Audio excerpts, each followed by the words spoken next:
নির্বাচনের শেষ মুহূর্তের প্রস্তুতি জানাতে ঢাকা বিশ্ববিদ্যালয় থেকে যোগ দিচ্ছেন সহকর্মী সুমাইয়া ঐশী। ঐশী, এই মুহূর্তে ক্যাম্পাসের সার্বিক পরিস্থিতি একটু জানাবেন, আর সুষ্ঠু নির্বাচন আয়োজনে কতটা প্রস্তুত কমিশন, কি বলছে তারা?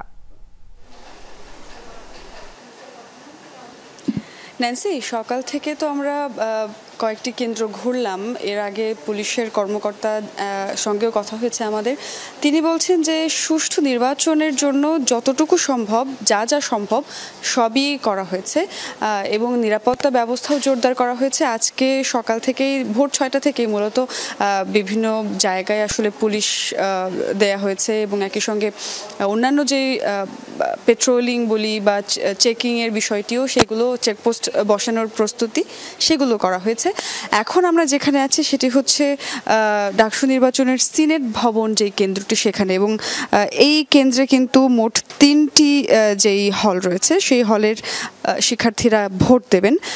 স্যার AF রহমান হল, হাজী মোহাম্মদ মহসিন হল এবং বিজয় ৭১ হল, এই 3টি হলের শিক্ষার্থীরা এই বুথে ভোট দেবেন, তাদের মূল্যবান ভোট দেবেন। তবে আমরা সকাল থেকে বিভিন্ন ভোট দেখেছি, তো সেখানে আমরা দেখেছি যে কয়েকটি কেন্দ্রে কিন্তু টেবিল বসানো হয়েছে। তবে এই বুথে যেগুলো দেখছি, পর্দা টাঙানো সহ অন্যান্য যেই বিষয়গুলো, CCTV ক্যামেরা লাগানো থেকে অন্যান্য যেই বিষয়গুলো, সেগুলো করা হয়েছে। মোট 5টি CCTV ক্যামেরা আমরা দেখতে পাচ্ছি।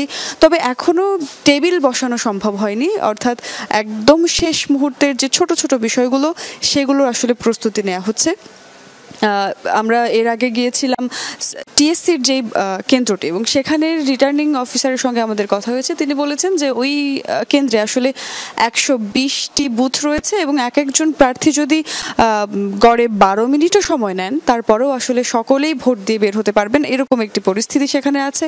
এবং একই সঙ্গে তিনি এটিও বলেছেন যে এই ওই কেন্দ্রটি আসলে 5টি CC ক্যামেরার মাধ্যমে সার্বক্ষণিক সেটিকে নিয়ন্ত্রণ পর্যালোচনা করবারও ব্যবস্থা নেওয়া হয়েছে। এই কেন্দ্রেও আমরা দেখেছি সাদা চোখে 5 থেকে 6টি CCTV ক্যামেরা দেখা যাচ্ছে এবং যারা ভোটার আছেন তারা কিন্তু এসে নির্দিষ্ট প্রক্রিয়ার মাধ্যমে এই বুথগুলোতে এসে ভোট দেবেন এবং পর্দার মাধ্যমে তাদের সেই ভোটের গোপনীয়তা রক্ষা করার সমস্ত ব্যবস্থা করা হয়েছে। তবে ভোট গণনার সময় বাইরে বড় LED স্ক্রিন লাগানো হবে, সেখান থেকে সরাসরি ভোট গণনা দেখানো হবে, যাতে করে নিরপেক্ষতা এবং স্বচ্ছতার একটি প্রতিচ্ছবি সকলকে নিশ্চিত করা যায়। ন্যান্সি। ঐশী, আপনাকে ধন্যবাদ।